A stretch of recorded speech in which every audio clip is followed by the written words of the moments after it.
What's up my friends? Today I've got a special Temtem guide on how to TV train your Temtems. So we're going to go ahead and go over what are TVs, why are they important, I'm going to give you some of the locations that you can get the best bang for your buck, I'm going to give you some tips and tricks, my favorite methods on how to do this, I'm going to show you the items that you need and where to get those items, and at the end of this you'll be able to have a super powerful Temtem that'll be able to take out any battle that you want. So let's jump right in guys.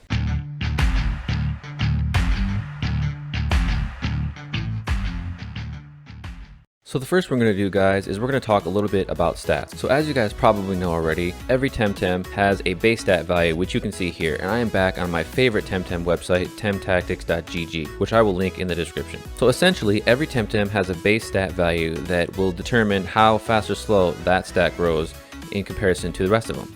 And every Temtem of a certain species will share these base stats. In addition to base stats, every Temtem also has something called an SV value, which is essentially, the way I like to look at it is, it's kind of like the genes of the Temtem. So every Temtem has rolled certain values 1 through 50 in SV, and the higher these values, the higher those stats will actually grow on top of the base stats. So the ideal Temtem would actually have SVs that have all 50s, and that's what people do when they try to breed for Temtems. Now that we got that very brief introduction to stats out of the way, let's actually talk about TVs. So as you can see, I've got a platypet, and this Temtem has not been trained in TVs at all, so they have a value of all 0. What TVs are essentially are experience points for stats. So every time you fight a Temtem, they all give you a certain TV value, whether it be HP all the way down to special defense. And every time you knock out that Temtem, it gives you a TV value, which are essentially experience points for stats. So if you were to knock out a Temtem that gives you 2 HP TVs, it would give you overall more HP in the long run. And I believe the calculation is for every 4 TVs at level 100, you'd get an additional stat point, which scales downwards the lower level you are. So I'm back here on temtactics.gg, and if you go to the Temtem tab here, you can actually see every Temtem. If you hover over them, they will tell you what TV values they have. So you can see here Pajaro in the lower left hand corner of that box is HP +1. Bun Bun here gives you +2 speed. Lowly gives you 1 speed and 1 stamina. So this is a good tool you can use to see what every single Temtem gives you as far as TV values goes when you're trying to decide where you want to TV train.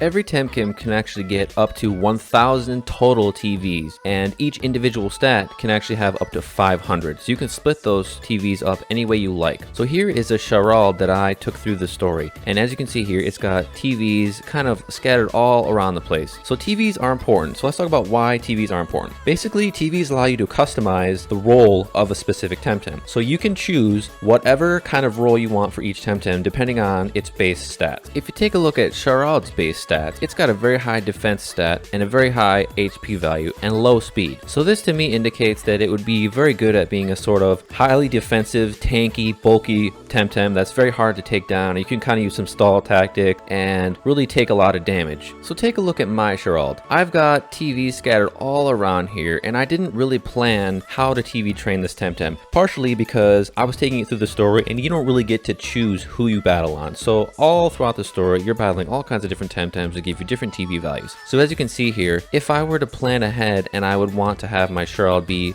a tanky Temtem, this TV spread just wouldn't work at all, right? Like I've got a ton of points into speed here. Speed doesn't really matter. I mean, if I'm going to want a speedy Temtem, I'm going to go ahead and TV train a Temtem that's already got a high base speed stat. And instead, you want to play to your Temtem strengths. So in Charade's case, you would want to use probably some defensive TVs, probably a bunch of HP TVs, maybe some stamina, special defense. So you mostly want to be able to specialize your Temtems according to the base stats. And keep in mind guys, you can really do whatever you want to do, but generally speaking, you want to use your Temtem's strengths and weaknesses when considering how to plan out what type of role they want to be in. In contrast, here's a Temtem, my Mastion, that I actually planned ahead and trained the TVs specifically just the way I wanted it to. So I have both TVs spread between speed and attack, and basically the idea for this Temtem was I wanted it to be able to hit very hard and fast. So it's got a very high attack speed and an average speed, but I was able to make those two stats even better by fully concentrating all of the TV values into those two things. So if you want to get the most potential out of each of your Temtems, it's very important that you plan ahead. So there's a very useful tool I have pulled up on the screen right now. It's again temtactics.gg, and it's the team builder feature. So what you're going to be able to do here is select this box, and you'll be able to select any Temtem that you want in your team, right? So I've done this above here. I've got a Whiplump, a Gazuma, and a Mastion. What you can do here is you can take a look look at their base stats. So as you can see, you hover over them and each of their base stats gets pulled up. Then you can plan ahead and decide what role you want them to fill. Do you want to have a bulky, slow, highly defensive Temtem? Do you want to have a support, speedy Temtem that's able to quickly buff and debuff your friends and enemies? Do you want a special attacker that's fast like I have here? Or do you want a fast physical attacker? Now you can decide any kind of role you want, and if you want to get more specific into what kind of roles are very competitive, you can go ahead and search on Google or YouTube, as this isn't the topic for this video. As you can see, each of these Temtems you can plan ahead for their TV values, as you can use this little tool down here as I did, and I have a special attacker that's fast for each of these two Temtems and a physical attacker that's fast for this Temtem, and that will allow you to efficiently plan out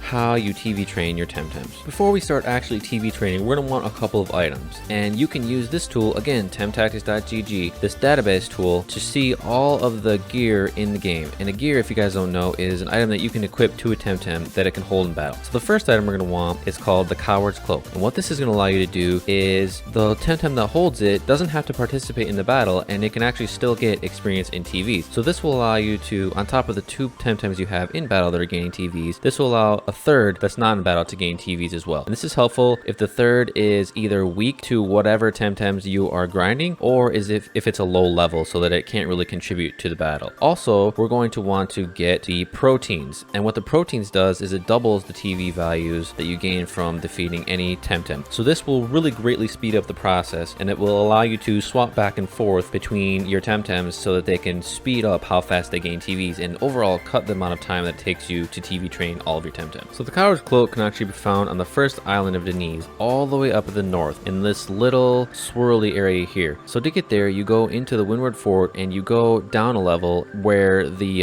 person you need to get out of the jail cell is, and you can swim out. You need the surfboard, get to this little board area here, and it will actually be located here, as you can see, on this little sandbar next to these trainers. I already have it, but it will be located in a box here that you can pick up. The proteins are actually located in the Citerior Amnesia region, and you need to get into the Great Banyan Tree. Now, I believe that you actually need to have most of the story completed, but you're going to go all the way to the very end in this little spot here, and as you can see, it's actually at the end on the left side. It'll be on this table in a box that you can pick up. Another item that's actually really useful, not mandatory to use, but it's still very useful nonetheless, is the decoy, and this allows you to increase the chances of running away from combat. So this is useful if something goes wrong and you're about to die and you need to run away, or if you're in an area that has Temtems that spawn that don't have the stat that you want. In order to get the decoy, you need to do the Missing Kids quest, and you can get that in Brick Aldemar in the Academia, which is in this building here, and you get it from this NPC here. Now, in order to find the kids, you're going to have to go to the west with the surfboard and go to this location across the Indigo Lake, and you're going to need to speak with these two kids. After you do that, return to the NPC that gave you the quest, and then they will give you the decoy. Each stat that you want to TV train has a location that I like to use, which I'll show you now. So each single one of them, starting with HP,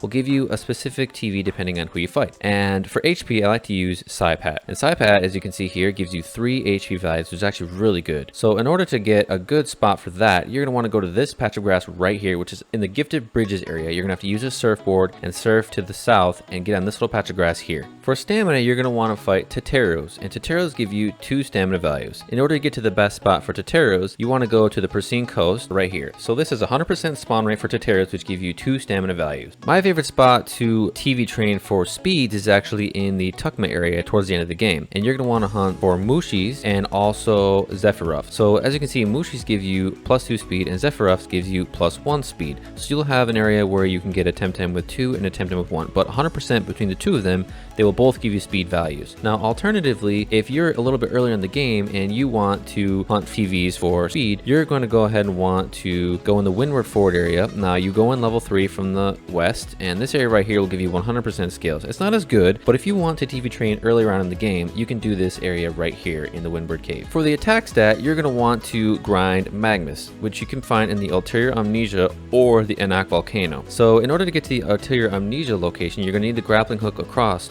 on the caldera. In this little area here, as you can see, Magmus gives you +2 and Mastion gives you +3. So this is actually a very, very good and efficient place to grind for attack TVs. In the Anak Volcano, earlier on in the game, you can go here. Not as good because you're going to have to use that decoy like we described earlier to run away whenever you see a Riber or a Banapee because they don't give you attack TVs. So remember, if you attack something and defeat it that has a TV that you don't want, it's going to go ahead and mess up your total TVs on the Temtem you're trying to train. So you want to make sure you only kill the things that have the TVs that you want. Next up is defense, and we're going to go ahead and go to the Tukma subsurface area, and we're going to grind Lapinites. So Lapinites give you 2 defense. The best area to grind these Lapinites is on this little area, the little zigzag maze area in the mines of Mictlan. And as you can see here, you have an 85% chance of a Lapinite with 2 defense and a 5% chance of getting an Azurok with 3 defense. So you do have a 10% chance of finding a Valash, which do not give you defense TVs. So you're going to want to make sure that you run away whenever you have a Valash at the end of the battle, so you don't get the wrong TVs. But this is actually a pretty good spot. As you can see, Lapinite with 2 defense, Azurok with 3 defense. For special attack, we're going to head to the Tukma region, and we're going to hunt Toxolotls. Now for this area, you're going to need the Toxic Surfboard, which you'll get along in the story. You're going to go to this little pond here in the middle. So you have a 100% chance to get Toxolotl here with 2 special attack. Last but not least, we are going to train for special defense. And to do that, we go to the Denise area, which is the first island. Fomus are what we're going to hunt here. So you can get +2 special defense TVs for hunting down a Fomu. The best spot I like to use is this spot right here across from Briggle Damar in the Solar River. This patch of grass right here. It's right next to a Temporium,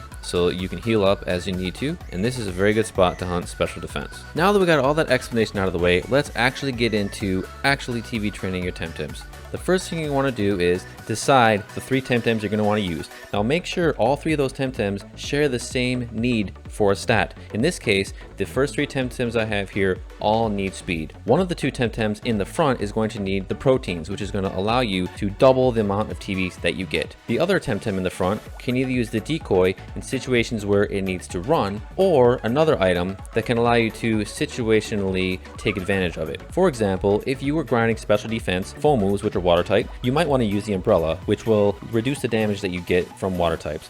Overall, this is going to increase your efficiency because you won't be taking as much damage over time, minimizing the amount of times that you need to go to the Temporium or use bombs. Now you're going to want to use the third Temtem, Coward's Cloak, so that it can gain TVs without being in battle. Make sure that the third Temtem that is not in battle is the weakest one. Either it takes super effective damage against whatever you're fighting. For example, if I wanted special defense on this and I was going for Fomus, it's a water type. So I would want to make sure I protect this Temtem from water types, again, so that I don't have to heal as much and waste time in doing so. We are hunting for speed TVs in the Windward Fort region, which is located in the north of the Denise Island. So we are going to be going for scales, which in this part of the Windward Fort spawn between levels 10 and 13 or so. In this situation where your Temtems out-level the other team by quite a bit, it's going to be pretty straightforward. All you're going to do is one-hit KO each of the Temtems, and each one of these is going to give us 1 stat and speed each. So at the end of this battle, Bubbles is going to get 2 for killing each one of these scales. Now Zappa is going to get 4 because 2 times 4 with the proteins, while Pyra is going to get 2 for having the Coward's Cloak. So I've now moved to the Tukma region, this little patch of grass here, which has Toxolotls, and this is going to be for special attack. I wanted to show you guys a different example instead. So now I've got 3 Temtems, this Gazuma level 43, this Platypet level 28, and this Genki level 11 that all need special attack. So because we're going against poison Temtems,